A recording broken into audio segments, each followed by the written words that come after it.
Ranya Rao gold smuggling ಪ್ರಕರಣ ಏನಿದೆ ಇದು ದಿನಕ್ಕೊಂದು ತಿರುವುಗಳನ್ನು ಪಡ್ಕೊಳ್ತಾ ಇದೆ. ಹೊಸ ಹೊಸ ನಾಯಕರು ಇದರಲ್ಲಿ ಭಾಗಿಯಾಗಿದ್ದಾರೆ ಅನ್ನೊಂದು ಆರೋಪಗಳು ಬಹಳಷ್ಟು ಕೇಳ್ಪಡ್ತಾ ಇದೆ. ಈ ಬಗ್ಗೆ ಮಾತನಾಡೋದಕ್ಕೆ ನಮ್ಮ ಜೊತೆ ಕಾಂಗ್ರೆಸ್ನ ಶಾಸಕರಾಗಿರ್ತಕ್ಕಂಥ ಮಾಗಡಿ ಬಾಲಕೃಷ್ಣ ಅವರಿದ್ದಾರೆ. ಸರ್, ಪ್ರಮುಖವಾಗಿ ಈ ಒಂದು ಪ್ರಕರಣದಲ್ಲಿ ಗೋಲ್ಡ್ ಸ್ಮಗ್ಲಿಂಗ್ ಪ್ರಕರಣದಲ್ಲಿ ಕಾಂಗ್ರೆಸ್ನ ಇಬ್ಬರು ಪ್ರಭಾವಿ ಸಚಿವರಿದ್ದಾರೆ ಅಂತ ವಿಜಯೇಂದ್ರ ಅವರು ಸ್ಫೋಟಕವಾದಂಥ ಮಾಹಿತಿ ಹೇಳಿದ್ದಾರೆ. ಸರ್, ನಿಜಾನ ಸರ್? ಆ ಥರದ್ದು ಏನಾದರೂ ನಡೆದಿದೆಯಾ? ವಿಜಯೇಂದ್ರ ಅವ್ರನ್ನೇ ಕೇಳಬೇಕು ನೀವು, ಏನಿದೆ ಅಂತೇಳಿ. ಸುಮ್ಮನೆ ಹಂಗೆ ಗಾಳಿಲಿ ಗುಂಡಾರಿಸೋದನ್ನು ಬಿಡಬೇಕು ವಿಜಯೇಂದ್ರ ಅವರು. ಯಾರೇ ಪ್ರಭಾವಿ ಸಚಿವರು ಇರ್ಬೋದು, ಆದರೆ ಕಸ್ಟಮ್ಸ್ ಯಾರು ಕಂಟ್ರೋಲ್ ಇರೋದು? ಕಸ್ಟಮ್ಸ್ ಕಂಟ್ರೋಲು ಕೇಂದ್ರ ಸರ್ಕಾರದ ಕಂಟ್ರೋಲ್ ಇರೋದು. ಕಸ್ಟಮ್ಸ್ ಅವರು ಅಡ್ಜಸ್ಟ್ ಮಾಡ್ಕೊಳ್ಳದೆ ಅಷ್ಟೊಂದು ಚಿನ್ನನ ಬೇರೆ ದೇಶಗಳಿಂದ ನಮ್ಮ ದೇಶಕ್ಕೆ ತರಲಿಕ್ಕೆ ಸಾಧ್ಯ ಇಲ್ಲ. ಅದರಿಂದ ಇದಕ್ಕೆ ನೇರ ಕೇಂದ್ರ ಸರ್ಕಾರವೇ ಹೊಣೆ ಅಂತೇಳಿ ಇದನ್ನು ಬಿ ಜೆ ಪಿಯವರು ಅದನ್ನು ಅರ್ಥ ಮಾಡ್ಕೋಬೇಕು. ಕೇಂದ್ರ ಸರ್ಕಾರದವ್ರದ ಅನುಮತಿ ಇಲ್ಲದೇ ಈ ರೀತಿ ಬರಲಿಕ್ಕೆ ಸಾಧ್ಯ ಇಲ್ಲ. ಅವರು ಬೈ ಚಾನ್ಸ್ ಮಿಸ್ ಆಗಿ ನಮ್ಮ ರಾಜ್ಯದ ಮಂತ್ರಿಗಳು ಅಂತ ಹೇಳೋರು ಅಥವಾ ಕೇಂದ್ರ ಸರ್ಕಾರದ ಪ್ರಭಾವಿ ಮಂತ್ರಿಗಳಿದ್ರೆ ಇನ್ವಾಲ್ವ್ ಆಗೋರು ಅಂತೇಳಿ ವಿಜೇಂದ್ರ ಅವ್ರನ್ನೇ ನೀವು ದಯಮಾಡಿ ಕೇಳಬೇಕು. ಸರ್, ಆಮೇಲೆ ಈ ರನ್ಯಾರಾವ್ಗೆ ಏರ್ಪೋರ್ಟ್ನಲ್ಲಿ ಶಿಷ್ಟಾಚಾರ ವೈಲೇಷನ್ ಮಾಡ್ತಾ ಇದ್ದಾರೆ, ಕೆಲವರು ಪ್ರಭಾವಿಗಳು ಸಪೋರ್ಟ್ ಮಾಡ್ತಾ ಇದ್ರು, ಹಾಗಾಗಿ ಅವರನ್ನ ಅಲ್ಲಿ ಪ್ರೋಟೋಕಾಲ್ ಪ್ರಕಾರ ಅವರನ್ನ ಪರಿಶೀಲನೆ ಮಾಡ್ತಾ ಇರಲಿಲ್ಲ ಅಂತಲೂ ಕೂಡ ಆರೋಪ ಮಾಡಿದ್ರು. ನಾನು ಅದನ್ನೇ ನಿಮ್ಗೆ ಹೇಳಿದ್ದು. ಈಗ ಪರಿಶೀಲನೆ ಮಾಡ್ತಕ್ಕಂಥ ಕೆಲಸ ಏರ್ಪೋರ್ಟಲ್ಲಿ ಯಾರ್ದದು? ಕೇಂದ್ರ ಸರ್ಕಾರದ ಜವಾಬ್ದಾರಿ. ಪರಿಶೀಲನೆ ಮಾಡದೆ ಅವ್ರು ಬಿಟ್ಟವ್ರೆ ಅಂತಂದರೆ ಅದಕ್ಕೆ ನೇರ ಹೊಣೆಗಾರರು ಕೇಂದ್ರ ಸರ್ಕಾರ.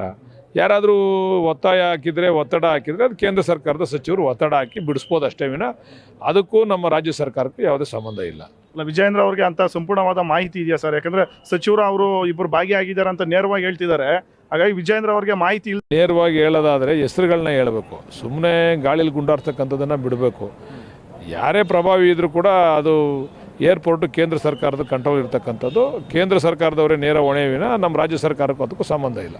ಸರ್, ಆಮೇಲೆ ಪ್ರಮುಖವಾಗಿ ಇನ್ನೊಂದು, ಈ ಒಂದು ಗ್ರೇಟರ್ ಬೆಂಗಳೂರು ವಿಚಾರನೂ ಕೂಡ ತುಂಬ ಚರ್ಚೆ ಆಗ್ತಾ ಇದೆ. BBMPನ 7 ಭಾಗಗಳಾಗಿ ವಿಭಜನೆ ಮಾಡ್ತಕ್ಕಂಥ ಕ್ರಮವನ್ನು BJP ನಾಯಕರು ಖಂಡನೆ ಮಾಡ್ತಾ ಇದ್ದಾರೆ. ನಿನ್ನೆ ಪ್ರಮುಖವಾಗಿ HD ಕುಮಾರಸ್ವಾಮಿ ಅವರು ಒಂದು ಮಾತು ಹೇಳಿದ್ದಾರೆ ಸರ್, ಬೆಂಗಳೂರಲ್ಲಿ ಮೊಹಮ್ಮದ್ ಗಜ್ನಿ, ಮೊಹಮ್ಮದ್ ಗೋರಿ ಅಂತವ್ರು ಬಂದು ಸೇರ್ಕೊಂಡಿದ್ದಾರೆ ಅಂತ ಪರೋಕ್ಷವಾಗಿ CM DCMನ ಟಾರ್ಗೆಟ್ ಮಾಡಿ ಹೇಳಿದ್ದಾರೆ. ಇರಲಿ ಬಿಡಿ, ಅವರೊಬ್ಬ ವಿರೋಧ ಪಕ್ಷದ ನಾಯಕರಾಗಿ ಅಥವಾ ಕೇಂದ್ರ ಮಂತ್ರಿಗಳಾಗಿ ಅವರೇ ಇದ್ದಂಥ ಸಂದರ್ಭದಲ್ಲಿ ಸಮಸ್ಯೆಗಳನ್ನೆಲ್ಲ ಬಗೆಹರಿಸ್ಬೋದಾಗಿತ್ತು.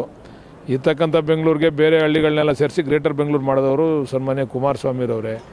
ಇವತ್ತು ಗ್ರೇಟರ್ ಬೆಂಗಳೂರು ಅಂತಂದರೆ ಭಾಳ ಬೃಹದಾಕಾರವಾಗಿ ಬೆಳೆದಿದೆ. ಅದನ್ನು ವಿಭಜನೆ ಮಾಡದೆ ಹೋದರೆ ಅದನ್ನು ಮ್ಯಾನೇಜ್ ಮಾಡಲಿಕ್ಕೆ ಕಷ್ಟ ಆಗ್ತಾಯಿದೆ. ಅಧಿಕಾರಿಗಳು ಕೂಡ ಒಬ್ಬರೇ ಕಮಿಷನರು ಕೆಲಸ ಮಾಡಲಿಕ್ಕಾಗಲ್ಲ, ಅಥವಾ ಒಬ್ಬರೇ IAS ಆಫೀಸರ್ಗಳು ಅದನ್ನು ಮ್ಯಾನೇಜ್ ಮಾಡಲಿಕ್ಕೆ ಆಗಲ್ಲ. ಕುಡಿಯೋ ನೀರಿನ ಸಮಸ್ಯೆ ಇರ್ಬೋದು, ಕಸದ ಸಮಸ್ಯೆ ಇರ್ಬೋದು, ಈ ರೀತಿ ಬೇರೆ ಬೇರೆ ಸಮಸ್ಯೆಗಳು ಜಾಸ್ತಿ ಇದ್ದಾವೆ. ಇದನ್ನು ವಿಭಜನೆ ಮಾಡಿದಾಗ, ಡಿಸೆಂಟ್ರಲೈಸ್ ಮಾಡಿದಾಗ ಅಧಿಕಾರಿಗಳು ಕೂಡ ಜಾಸ್ತಿ ಆಗ್ತಾರೆ, ಒತ್ತು ಕೊಡ್ತಕ್ಕಂಥದ್ದು ಜಾಸ್ತಿ ಆಗ್ತದೆ. ಕೆಲಸ ಕಾರ್ಯಗಳು ಮಾಡಲಿಕ್ಕೆ, ಮೂಲಭೂತ ಸೌಕರ್ಯ ಕೊಡಲಿಕ್ಕೆ ಅನುಕೂಲ ಆಗ್ತದೆ. ಅದನ್ನು ಒಬ್ಬ ಕೇಂದ್ರ ಮಂತ್ರಿಯಾಗಿ ದಯಮಾಡಿ ಅವರು ಕುಮಾರಸ್ವಾಮಿ ಅವರು ಅರ್ಥ ಮಾಡ್ಕೋಬೇಕು. ವಿರೋಧ ಮಾಡಬೇಕು, ಟೀಕೆ ಮಾಡಬೇಕು ಅಂತ ಟೀಕೆ ಮಾಡೋದಾದರೆ ಅದಕ್ಕೆ ನಮ್ಮ ಉತ್ತರ ಇಲ್ಲ. DK ಶಿವಕುಮಾರ್ ಅವ್ರನ್ನ ಮೊಹಮ್ಮದ್ ಗಜ್ನಿ ಅವರ ಆಳ್ವಿಕೆ ಥರ ಅಂತ ಅವರಿಗೆ ಹೋಲಿಕೆ ಮಾಡಿದ್ದಾರೆ. ಪಾಪ ಅವ್ರು ಕುಮಾರಸ್ವಾಮಿಯವ್ರವ್ರು ಯಾವತ್ತೂ ಕೂಡ ಒಳ್ಳೆ ಮಾತನಾಡೋ ಅಭ್ಯಾಸ ಇಲ್ಲ ಅವ್ರಿಗೆ. ನಮ್ಮ DK ಶಿವಕುಮಾರ್ ಅವ್ರನ್ನ ನೋಡಿದ್ರೆ ಕನ್ಸಲ್ಲಿ ನೆನೆಸ್ಕೊಂಡ್ರು ಕೂಡ ಎದ್ದು ಕೂತ್ಕೊಂಡ್ಬಿಡ್ತಾರೆ ಅವರು. ಅದರಿಂದ DK ಶಿವಕುಮಾರ್ ಅವ್ರ ಮೇಲೆ ನೇರವಾಗಿ ಆಪಾದನೆ ಮಾಡ್ತಕ್ಕಂಥದ್ದೇ ಅವ್ರ ಕೆಲಸ.